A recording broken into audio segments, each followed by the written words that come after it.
My name is Jessica Spiegel. My partner Amir Al-Rasul and I own June.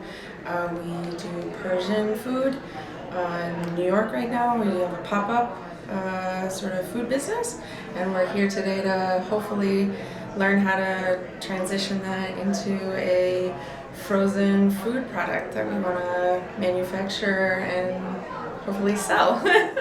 So that's why we're here. Honestly, so far been great. I mean, it's only been the morning session and I've already learned quite a bit. No, I was a little worried.